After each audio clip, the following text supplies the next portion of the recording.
창조적 신앙이란 말씀으로 창세기 1장 1절에서 10절까지 내용으로 나눕니다. 창십일의 태초에 하나님이 천지를 창조하시니라. 이 시간 구체적으로 창조적인 삶을 살기 위한 창조적인 신앙은 무엇인가를 본문 성경이 주는 의미를 살펴보도록 하겠습니다. 첫째로, 창조적 신앙이란 포기하지 않는 것입니다. 2절 땅이 혼돈하고 공허하며 흑암이 깊음 위에 있고 하나님의 신은 수면에 운행하시니라. 하나님은 절대 땅을 포기하지 않으셨습니다. 땅이 혼돈하고 공허하며 흑암이 깊음 위에 있을 때 하나님은 그 땅을 포기하지 않으시고 그 땅을 품고 계셨습니다.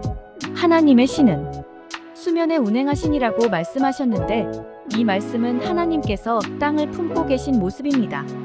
마치 알이 깨어나서 병아리가 되도록 암탉이 알을 품고 있듯이 하나님은 혼돈하고 공허하며 흑암이 깊음 위에 있는 땅을 포기하지 않으시고 품고 계시는 모습입니다.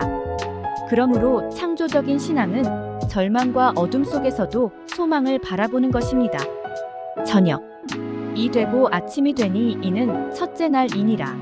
5절 우리가 잘 알듯이 바울과 실라는 이런 영적인 원리를 깨닫았습니다. 저들은 감옥에 갇혔습니다.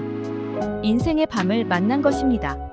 그러나 그들은 하나님은 이러한 현실에도 역사하시는 하나님을 믿었습니다. 그래서 저들은 그 감옥에서 낙심하지 아니하고 무엇을 했습니까?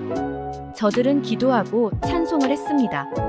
그랬더니 감옥에 지진이 일어나고 착고가 풀리고 간수가 바울과 실라 앞에 무릎을 꿇었습니다.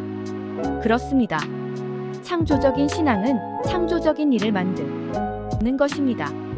창조적 신앙을 가진 사람에게는 누구에게나 가능한 것입니다. 둘째로, 창조적인 신앙이란 목표를 가진 신앙을 말합니다. 하나님께서는 창조하신 첫날부터 분명한 목표를 가지고 계셨습니다.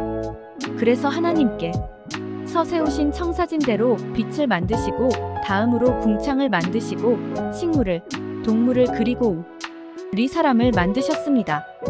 이 천지 만물이 우연히 된 것이 아니라 하나님의 계획과 목표대로 만들어진 것입니다.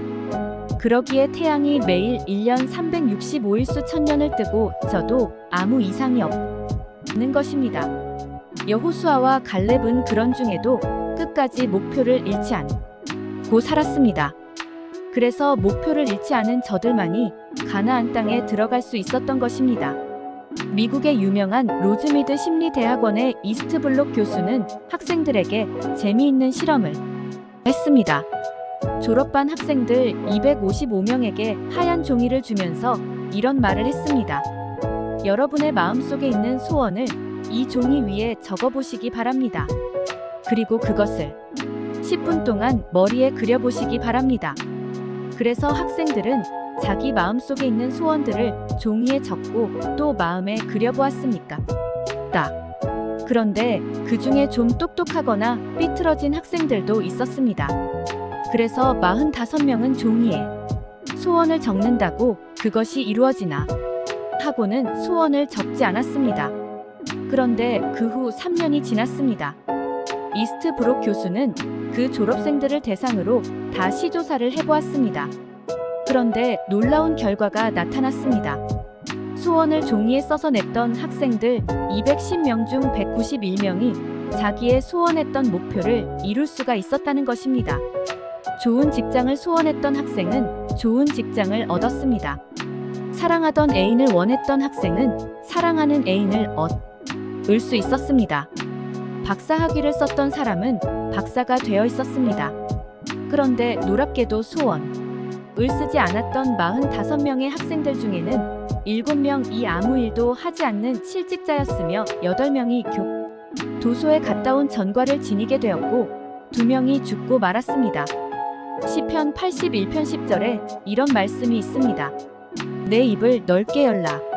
내가 채우리라. 우리의 소원의 입을 넓게 벌려야 합니다. 셋째로, 창조적인 신앙이란 일하는 신앙 자세입니다. 오늘 창세기 1장 1절을 한번 읽어보십시다. 태초에 하나님이 천지를 창조하시니라. 하나님이 일하셨다는 것입니다. 2절 또 보면 뭐라고 했습니까? 땅이 혼돈하고 공허하며 흑암. 이 깊음 위에 있고 하나님의 신은 수면 위에 운행하시니라. 하나님의 신이 수면 위에 행하신다는 것은 무슨 뜻이겠습니까? 그것은 하나님께서 일하신다는 뜻입니다. 하나님은 지금도 우리를 지키시고 도우시려고 졸지도 아니하시고 주무시지도 아니하시는 것입니다. 예수님도 하나님의 뜻을 이루시고 우리를 구원하시려고 하루도 편히 쉬지 못하시고 일하셨습니다. 그러므로 우리도 열심히 일하면서 살아야 합니다. 옛날 우리나라는 놀고 먹는 것이 좋은 것이라는 잘못된 풍조가 있었습니다. 그런데 성경은 일하기 싫거든 먹지도 말라고 하니야. 우리는 많은 일이 있다는 것을 감사로 알아야 합니다. 최선을 다하지 않으면 능력도 없지만 아름답지도 않습니다. 그러나 최선을 다하면 흥이 나고 그 흥이 붙으면 없는 능력도 나타나게 되는 것이며 그렇게 무슨 일이든지 흥이 있게 하는 사람은 아름답기도 합니다. 여러분, 우리 모두 포기하지 않는 창조적 신앙 목표를 가진 창조적 신앙으로 일해나가는 주님의 모습 본받는 우리 모두가 되시길 축원합니다.